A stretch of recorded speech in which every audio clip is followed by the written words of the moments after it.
আসসালামু আলাইকুম। আমি শাহরিয়ার সোহান। অনেকদিন পরে চলে আসলাম। আসলে আমার পরীক্ষা চলছিল, এই জন্য আমি ভিডিও বানাতে পারি নাই। তো এখন আমার আলোচ্য টপিক হচ্ছে সার্জারি। তো সার্জারির প্রথম যে চ্যাপ্টারটা সেটা হচ্ছে মেটাবলিক রেসপন্স টু ইনজুরি, যেটা হচ্ছে বেসিক প্রিন্সিপালস অফ সার্জারির মধ্যে। তো মেটাবলিক রেসপন্স টু ইনজুরি আসলে তেমন ইম্পর্টেন্ট না, শুধু জানার জন্য। তো সেটা আমি আলোচনা করব জাস্ট জানার জন্য একটু ইন শর্ট। তো আমাদের বেসিক কনসেপ্ট ইন হোমিওস্ট্যাসিস, আমরা জানি হোমিওস্ট্যাসিস কি। হোমিওস্ট্যাসিস হচ্ছে আমাদের বডির যে এনভায়রনমেন্ট ওইটা কনস্ট্যান্টলি একটা নর্মাল মানে কনস্ট্যান্ট অবস্থায় রাখা, ঠিক আছে, এটাই হোমিওস্ট্যাসিস। তো এই হোমিওস্ট্যাসিস মেনটেন করার জন্য আমাদের বডি ইউজুয়ালি নেগেটিভ ফিডব্যাক মেকানিজমের মাধ্যমে এটা করে থাকে যখন কোনো ইনজুরি হয়ে থাকে। তো ইউজুয়ালি আমাদের যেই ইনজুরিটা হয়, ওর যেই রেসপন্স হয় বডিতে, ওই রেসপন্সটা আমাদের বেনিফিশিয়ালও হতে পারে অথবা হার্মফুলও ইউজুয়ালি হতে পারে। তো কথা হচ্ছে একটা সার্জারি কিন্তু একটা ইনজুরি বলতে গেলে, কারণ যে কোনো একটা ওপেন সার্জারিতে আমরা অ্যাবডোমেন তাকে কাটতেছি, যে রিপেয়ার করতেছি, একটা ইনজুরি হচ্ছে কিন্তু বড় ধরনের। তো সার্জারি একটা ইনজুরির মধ্যেই পড়ে।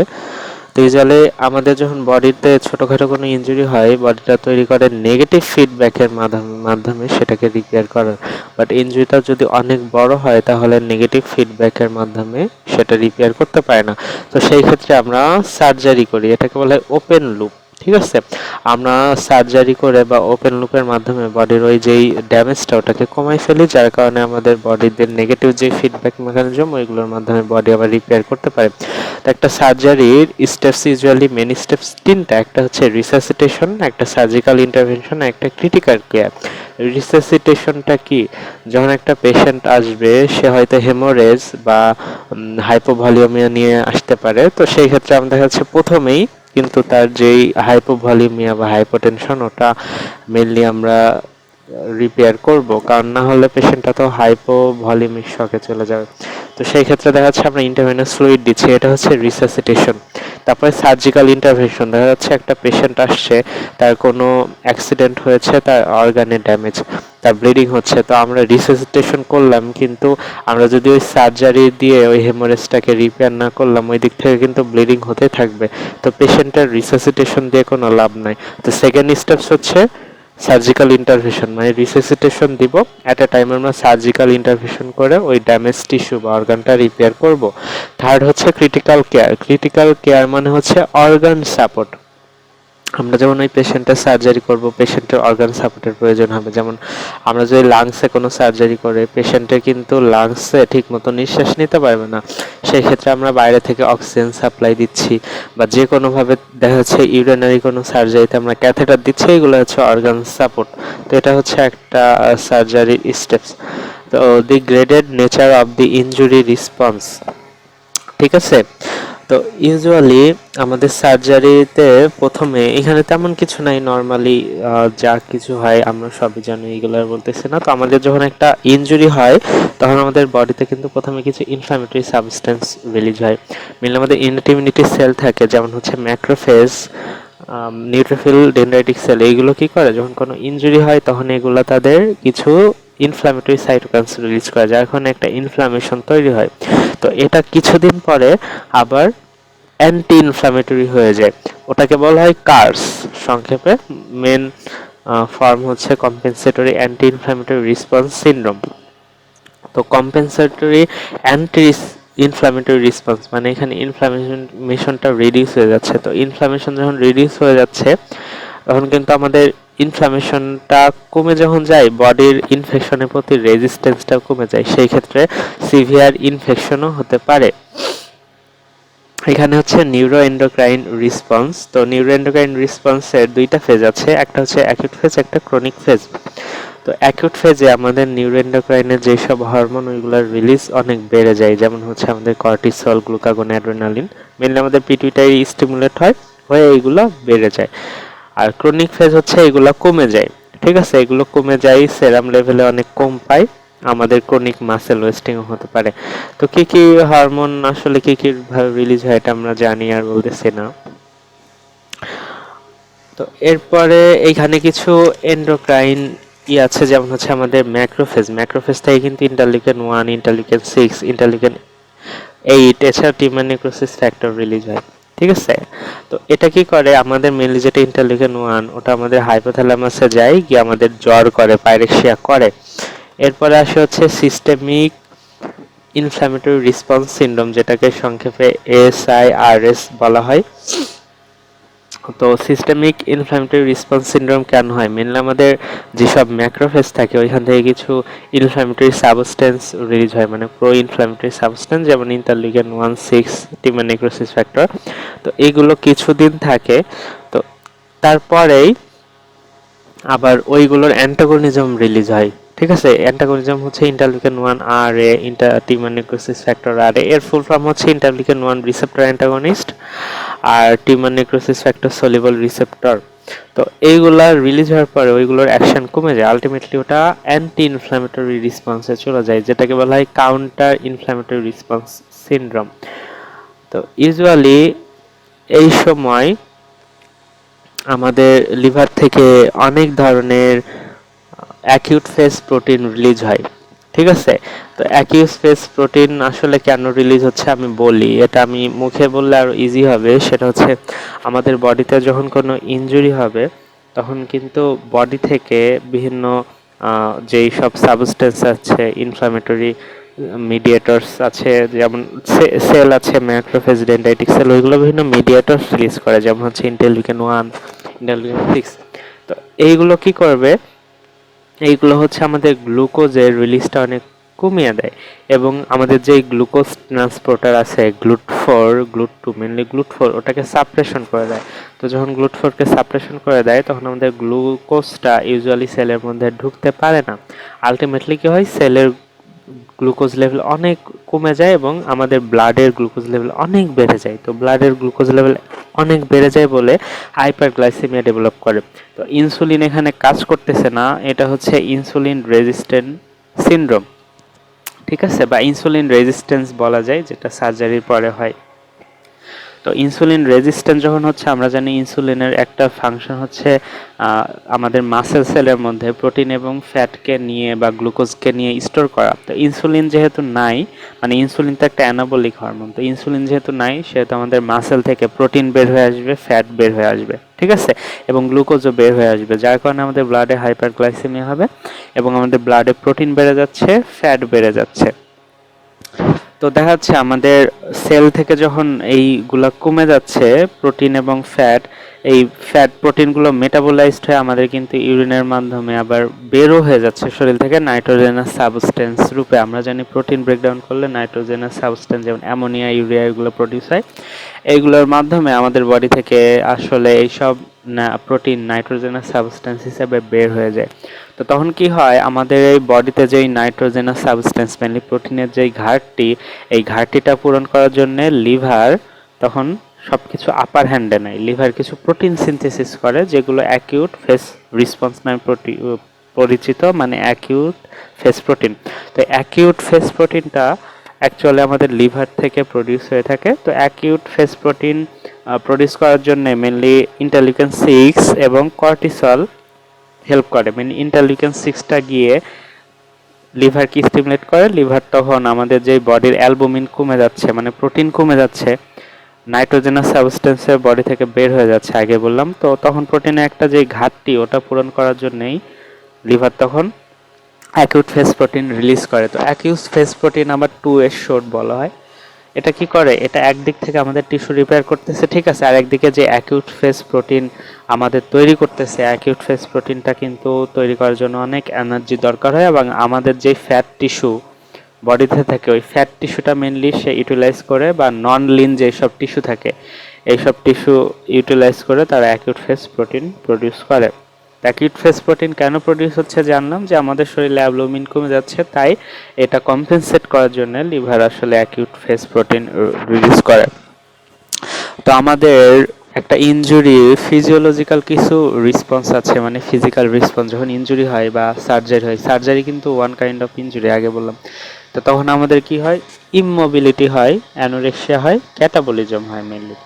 তো আমাদের ইউজুয়ালি একটা বডির ইনজুরিকে বা ইনজুরিকে বলা যায় 1930 সালে স্যার ডেভিড ক্যাডবার্টসন দুইটা স্টেপসে ভাগ করে, একটা হচ্ছে ইফ ফেজ, একটা হচ্ছে ফ্লো ফেজ।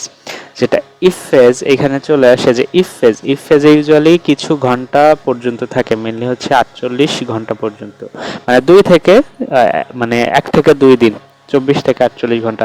সেই ক্ষেত্রে বডি ফ্লুইডটা বের হয়ে যায়, যেটাকে বলা হয় শক। তো এই ক্ষেত্রে আমরা রিসাসিটেশন করে শকটা কম্পেনসেট করতে পারি। যেমন তার শকে চলে যাচ্ছে হাইপোভলিউমিক শক, তখন আমরা তাকে অনেক বডি ফ্লুইড দিতে পারি ইন্টারভেনাসলি, দিয়ে ওটা কম্পেনসেট করতে পারি। তো এই ক্ষেত্রে কিছু সাইন সিমটমস প্রডিউস করে, যেহেতু হাইপোভলিমিয়া হচ্ছে, তো প্রথমে হাইপোভলিমিয়া হয়। তো হাইপোভলিমিয়া হলে তার কি কার্ডিয়াক আউটপুট কমে যায়, ডিক্রিজ মেটাবলিক রেট, তারপরে তার টেম্পারেচার কমে যায়, ল্যাকটিক অ্যাসিডোসিস হয়ে যায়। এই ক্ষেত্রে মেনলি হচ্ছে ক্যাথেকোলামাইন, কর্টিসল, অ্যালডিস্টেরন মেনলি প্রিডমিনেন্টলি কাজ করে। এবার আসে ফ্লো ফেজটাকে দুইটা ভাগে ভাগ করা যায়, একটা হচ্ছে ইনিশিয়াল ক্যাটাবলিজম ফেজ আর একটা লেট অ্যানাবলিজম ফেজ। তো ফ্লো ফেজের মধ্যে যেটা হচ্ছে ক্যাটাবলিজম ফেজ, ওটা 3 থেকে 10 দিন পর্যন্ত ইউজুয়ালি থাকে। আর যেটা হচ্ছে রিকভারি ফেজ, ওটা ইউজুয়ালি 2 সপ্তাহের বেশি পরিমাণে বা কিছু সপ্তাহ ধরে ইউজুয়ালি থাকতে পারে। তো যেটা ফ্লো ফেজে হচ্ছে আমাদের, মানে ফ্লো ফেজটা হচ্ছে হাইপার মেটাবলিক, এখানে মেটাবলিজম বেড়ে যায়। তো মেটাবলিজমের জানি দুইটা টাইপস, ক্যাটাবলিজম, অ্যানাবলিজম। তো প্রথমে হয় ক্যাটাবলিজম কি, আমাদের যে বললাম আমাদের যে মাসেলে প্রোটিন থাকে, ফ্যাট থাকে, গ্লুকোজ থাকে, ওইগুলোকে সে বাইরে নিয়ে আসবে, মাসেলটা ওয়েস্টিং করে দিবে, এটা হচ্ছে ক্যাটাবলিজম, মানে ওইগুলোর মেটাবলিজম অনেক বাড়িয়ে দিচ্ছে। ঠিক আছে। তো এই ক্ষেত্রে প্রিডমিনেন্টলি হেল্প করে কিছু সাইটোকাইন্স আমরা জানি। তো এই ক্ষেত্রে ক্যারেক্টারাইজ করা যায় ইডিমা। ঠিক আছে। আমরা ইডিমা পাই, ভেসোডাইলেশন পাই, কার্ডিয়াক আউটপুট অনেক এখানে বেড়ে যায়, টেম্পারেচার বেড়ে যায়, লিকোসাইটোসিস বেড়ে যায়, গ্লুকোনিওজেনেসিস বেড়ে যায়। এবার আসে হচ্ছে অ্যানাবলিক ফেজে কি হয়, অ্যানাবলিক ফেজে তার উল্টোটা হয়, তখন ভিন্ন হরমোনে সে সবকিছু আপার হ্যান্ডে নেয়, আপার হ্যান্ডে নেওয়ার ফলে সেখানে তার উল্টো একটা মানে ফিচার ডেভেলপ করে। তো ইউজুয়ালি ইনসুলিন রেজিস্ট্যান্স এখানে কিন্তু ডেভেলপ করে, যে ইনসুলিন রেজিস্ট্যান্স, কারণ আমাদের মাসেল থেকে কিন্তু তারা স্টোর যে ইনসুলিন ব্লাডে নিয়ে আসছে, ইনসুলিন রেজিস্ট্যান্স করে দিচ্ছে, যার কারণে হাইপারগ্লাইসেমিয়া হয়, যে কোনো স্ট্রেস কন্ডিশনে হাইপারগ্লাইসেমিয়া ডেভেলপ করে। তো ইউজুয়ালি আমাদের যখন স্ট্রেসফুল কন্ডিশন হয়, তখন আমাদের কিছু নিউরোএন্ডোক্রাইন চেঞ্জ হয়। তো নিউরোএন্ডোক্রাইন চেঞ্জ কেন হচ্ছে, তার ইম্পর্টেন্স কি? ইম্পর্টেন্স হচ্ছে এরা কিছু ইসেনশিয়াল সাবস্টেন্স প্রোভাইড করে সার্ভাইভাল জন্য, এটা অ্যানাবলিজমকে পোস্টপ্যান্ড করে দেয় এবং আমাদের হোস্ট ডিফেন্সকে অপটিমাইজ করে দেয়। তো এইগুলো যদি কম সময়ের জন্য হয় তাহলে খুবই হেল্পফুল, বেশি সময়ের জন্য হলে এটা হার্মফুল ইউজুয়ালি। তো এবার আমাদের হাইপার মেটাবলিজম, যেই মেটাবলিজম রেট অনেক বেশি, ওটা এনার্জি ডিপেন্ডেন্ট মেটাবলিক সাইকেলের মাধ্যমে ইউজুয়ালি হচ্ছে।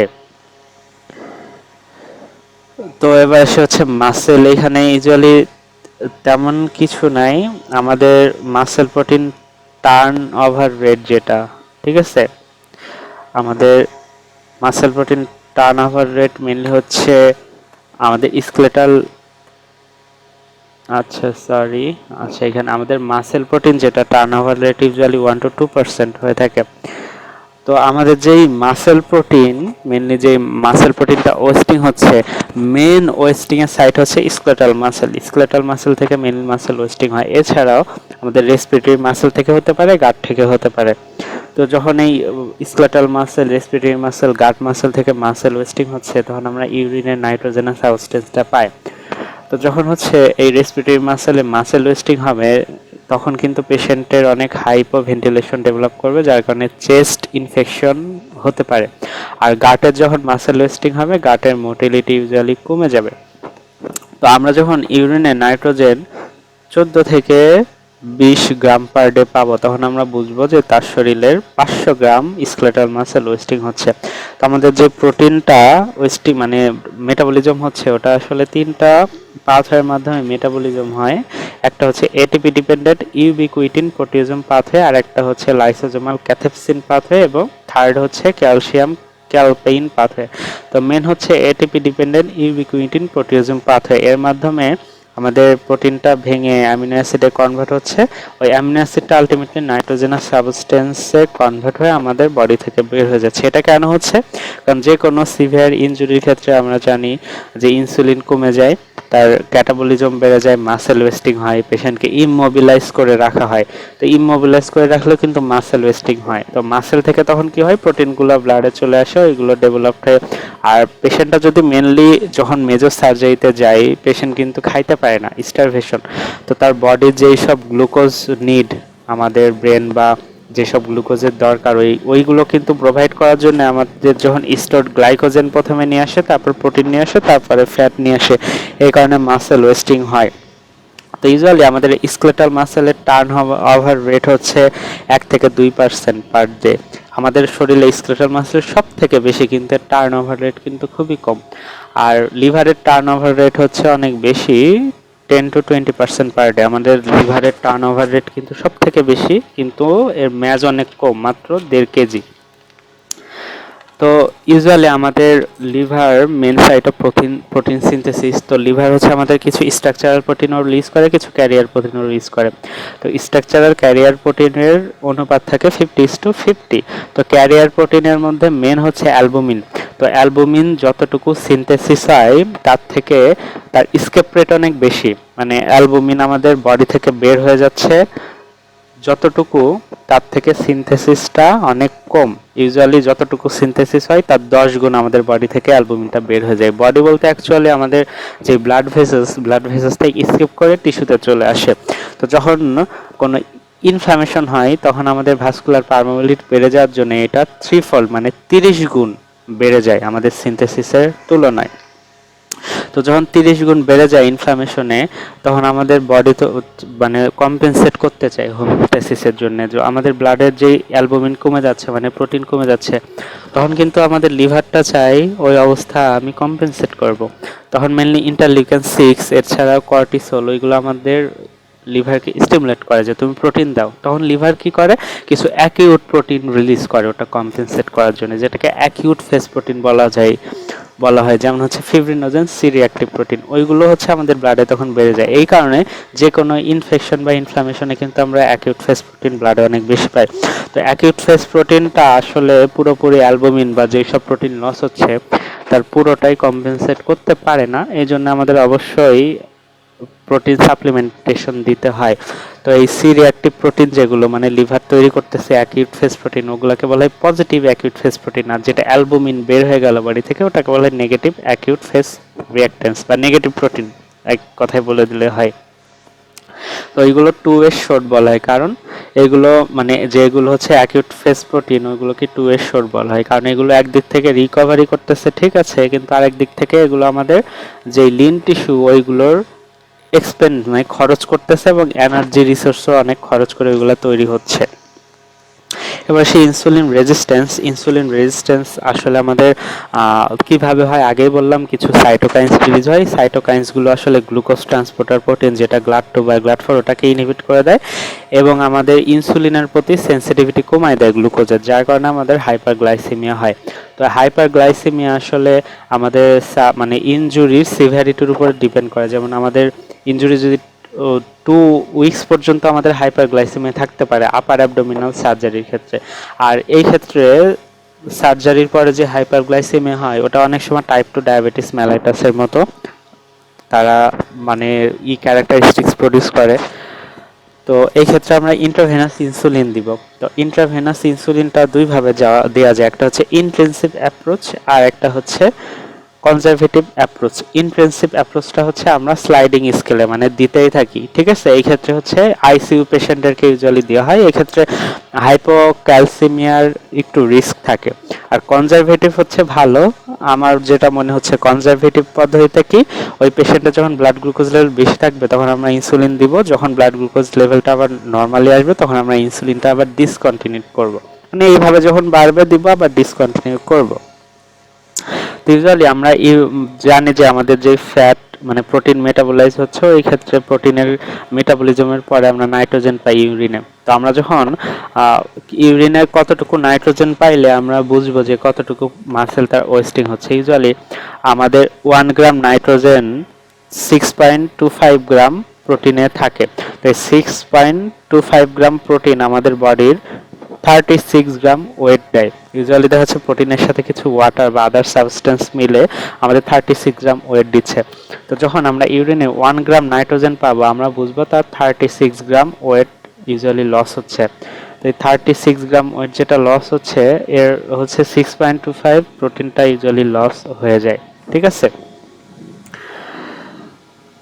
তো এখানে আর তেমন কিছু তো দেখছি না। তো আমাদের যে বডি থেকে যে নাইট্রোজেনাস সাবস্টেন্স রিলিজ হয়, ওটা হচ্ছে অ্যামোনিয়া বা ইউরিয়া হিসাবে ইউজুয়ালি রিলিজ হয়। তো দেখা যাচ্ছে আমরা এখানে একটা ইম্পর্টেন্ট পয়েন্ট আছে, সেটা হচ্ছে আমাদের ক্যাটাবলিজম হচ্ছে, ক্যাটাবলিজমের মাধ্যমে কিন্তু বডি ওয়েট কমে যাচ্ছে। তো বাট আমরা যখন রিসাসিটেশন করব, রিসাসিটেশনের মাধ্যমে যখন আমরা ইন্টারভিনাস ফ্লুইড দিলে কিন্তু তার বডি ওয়েট আবার প্যারাডক্সিক্যালি ইনক্রিজ হয়। কারণ কি? কারণ আমরা যখন হচ্ছে রিসাসিটেশন করি, ফ্লুইড দিই, তখন তার বডির যে এক্সট্রাসেলুলার ফ্লুইড স্পেস ওটা এক্সপ্যান্ড হয়ে যায়, এক্সপ্যান্ড হয়ে তার বডি ওয়েট অনেক বেড়ে যায়। তো এবার আসি হচ্ছে আমরা avoidable factor that compound the response of injury, মানে একটা ইনজুরি হলে আমরা সার্জারির মাধ্যমে কিভাবে ওইগুলোকে আসলে রিকভার করতে পারি। আমরা সার্জারির মাধ্যমে কন্টিনিউইং হেমোরেজ হচ্ছে ওটা রিকভার করতে পারি, হাইপোথার্মিয়া রিকভার করতে পারি, টিস্যু ইডিমা করতে পারি, আন্ডার পারফিউশন রিকভার করতে পারি, স্টারভেশন ইমোবিলিটি এইসব রিকভার করতে পারি। এবার আসে ভলিউম লস। তো ভলিউম লস কিভাবে হচ্ছে আমরা জানি, যখন আমাদের কোনো হেমোরেজ হইলো, ঠিক আছে, বা ইনজুরি হলো, তখন অনেক ব্লিডিং হয়, ব্লিডিং হয়ে আমাদের ব্লাডের যে ভলিউম ওটা কমে যাবে, যার কারণে আমাদের এই ক্যারোটিড আর্টারি বা আর্টিক আর্চের ভলিউম রিসেপ্টরগুলো স্টিমুলেট হবে, লেফট আর্ট্রিয়ামে স্টিমুলেট হবে, যার কারণে সিএনএস কে স্টিমুলেট করবে ওই রিসেপ্টর। বিভিন্ন ব্যারো রিসেপ্টর থাকে, কেমো রিসেপ্টর থাকে, তাই না? তো ওইগুলো কি করবে, সিএনএস থেকে এডিএইচ এবং আমাদের হচ্ছে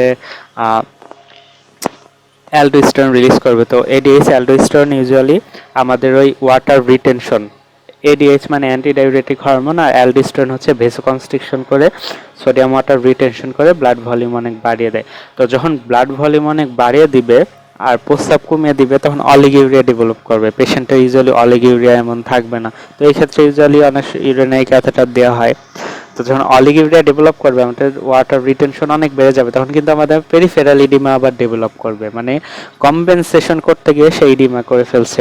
তো ইডিমাটা ভিসেরার ক্ষেত্রে হতে পারে, যেমন স্টোমাকে যদি ইডিমা ডেভেলপ করে, তাহলে আমাদের গ্যাস্ট্রিক যে এমটিং ওটা অনেক ডিলে হয়ে যাবে, যার কারণে ফুড কনজাম্পশনও ডিলে হবে, হসপিটাল স্টে প্রলং হবে। তারপর আসি স্টারভেশন। ঠিক আছে, এখানে তেমন কিছু নাই। স্টারভেশন আমাদের ব্রেনের জন্য 100 গ্রাম গ্লুকোজ দরকার হয় পার ডে। তো যখন কেউ স্টারভেশনে থাকে, আমাদের মাসেল থেকে প্রথম 24 ঘন্টা গ্লাইকোজেন যেটা থাকে মাসেলের, ওই গ্লাইকোজেনটা নিয়ে এসে সেটা হচ্ছে পূরণ করার চেষ্টা করে। এছাড়াও হেপাটিক গ্লুকোনিওজেনেসিসও হতে পারে, যেমন অ্যামিনো অ্যাসিড, গ্লিসারল, ল্যাকটেটের মাধ্যমে। তো প্রথমে হয় হচ্ছে গ্লাইকোজেন স্টোরের মাধ্যমে, কারণ আমাদের তো ইনসুলিন রেজিস্ট্যান্ট ডেভেলপ করছে, সো মাসেল থেকে গ্লাইকোজেন চলে আসে যে কোনো ইনজুরি বা স্টারভেশনে কিন্তু ওয়ান কাইন্ড অফ স্ট্রেস, যেটা ইনজুরির মতোই। তো তখন আমাদের মাসেল থেকে চলে আসে ব্লাডে গ্লাইকোজেনের মাধ্যমে আমাদের গ্লুকোজ দিবে ব্রেনে। তো যখন গ্লাইকোজেনটা 24 ঘন্টা পর্যন্ত দিবে, তারপরে চলে আসবে প্রোটিন। ঠিক আছে, প্রোটিনটার মাধ্যমে আমাদের লিভার কি করবে, হেপাটিক গ্লুকোনিওজেনেসিস করবে, প্রোটিন থেকে গ্লিসারল, ল্যাকটেটের মাধ্যমে করে ব্রেনের পুষ্টি দিবে। আলটিমেটলি ওটাও যদি শেষ হয়ে যায়, তখন চলে আসে হচ্ছে আমাদের ফ্যাট, অ্যাডিপোজ টিস্যু থেকে। তো এই ফ্যাটটা আসলে আমাদের লিভারটা এই ফ্যাট থেকে কিটোন বডি ফর্মেশন করে, যার কারণে আমাদের সেরেব্রাল এনার্জি হয়। তো কোনো পেশেন্ট যদি স্টারভেশনে আসে, আমরা তাদেরকে ইন্ট্রাভেনাসলি 2 লিটার 4% ডেক্সট্রোজ এবং 0.18% সোডিয়াম ক্লোরাইড দিতে পারি। তখন সেটা তার ব্রেনে আমরা দেখতেছি যে 100% গ্লুকোজ দরকার, সেটা 100 গ্রাম গ্লুকোজ দরকার, সেটা কিন্তু 80 গ্রাম গ্লুকোজই তার সাপোর্ট দেয়। আর একটা পেশেন্টের কোনো সার্জারির ক্ষেত্রে ইউজুয়ালি তার 2 ঘন্টা আগ পর্যন্ত কোনো ক্লিয়ার ফ্লুইড ইনটেক করতে হবে। 2 ঘন্টার মধ্যে সে কোনো ক্লিয়ার ফ্লুইড নিতে পারবে না, বা কার্বোহাইড্রেট ড্রিঙ্ক ইউজুয়ালি নিতে পারবে না। কারণ 2 ঘন্টার মধ্যে খাবার খাইলে তার আমরা জানি হচ্ছে অ্যাসপিরেশন নিউমোনিয়া হতে পারে অ্যানেস্থেসিয়া দেওয়ার পরে। কোনো পেশেন্টদের যদি ইমমোবিলাইজ করে রাখা হয় তাহলে তার মাসেল ওয়েস্টিং অনেক বেড়ে যায়। এবার আসে হচ্ছে সার্জারি। তো কোনো পেশেন্টকে যদি আমরা হচ্ছে ওপেন সার্জারি করতে যাই, ঠিক আছে, ওপেন সার্জারির ক্ষেত্রে তার অ্যানালজেসিকের ক্ষেত্রে এপিডুরাল অ্যানালজেসিক দেওয়া হয়, কিন্তু আমরা যদি লেপারোস্কোপি করি তাহলে এপিডুরাল অ্যানালজেসিক ইউজুয়ালি দেওয়া হয় না। নর্মাল অ্যানালজেসিয়াতে তার কাজ হতে পারে। তো যে কোনো সার্জারির ক্ষেত্রে আমরা যদি ওয়ান শট স্পাইনাল ডায়ামরফিন দিতে পারি অথবা এর সাথে বা আলাদাভাবে 6 থেকে 12 আওয়ার ইনফিউশন দিতে পারি ইন্টারভেনাস লিডোকেইন, তাহলে তার গাট মোটিলিটি অনেক ইমপ্রুভ হয়, ঠিক আছে, গাট ফাংশনটা অনেক ইমপ্রুভ হয়। তো ইউজুয়ালি আমরা হচ্ছে সার্জিক্যাল স্ট্রেস, একটা সার্জারি কিন্তু একটা স্ট্রেস, তো সার্জিক্যাল যে স্ট্রেস ওটা আমরা কমাইতে পারি কির মাধ্যমে, মেনলি মিনিমাল অ্যাক্সেস টেকনিক মানে লেপারোস্কোপি। তো লেপারোস্কোপি করলে পেশেন্টের যে স্ট্রেস বা ইনজুরি ওটা অনেক কম হয়, পেশেন্ট তাড়াতাড়ি রিকভার করতে পারে। এছাড়াও আমরা পেইনফুল স্টিমুলাই ব্লক করতে পারি, যেমন এপিডুরাল, স্পাইনাল বা ওন ক্যাথেটার দিয়ে। তা স্টারভেশনটার কম টাইম ধরে রাখতে পারে, আর্লি মোবিলাইজেশন করতে পারে। এগুলো করলে তার ইউজুয়ালি যে কোনো স্ট্রেস খুব সহজে ইমপ্রুভ হবে। তো দ্যাটস অল অ্যাবাউট বেসিক প্রিন্সিপালের চ্যাপ্টার 1। এখানে তেমন কিছু নাই, জাস্ট জানার জন্য, এগুলো আমরা সবই জানি, তারপরে আমি রিক্যাপিচুলেট করলাম। তো অনেকদিন পরে ভিডিও করছি, আশা করি কোনো ভুল ত্রুটি হলে ক্ষমা সুন্দর দৃষ্টিতে দেখবেন। আমি সার্জারির সাথে সাথে গাইনি, তারপরে মেডিসিন এবং আদার টপিকও দিতে থাকবো, সাথে anatomy, physiology, biochemistry, pathology, microbiology যাই পারি দিব। তো সবাইকে ধন্যবাদ, থ্যাংক ইউ।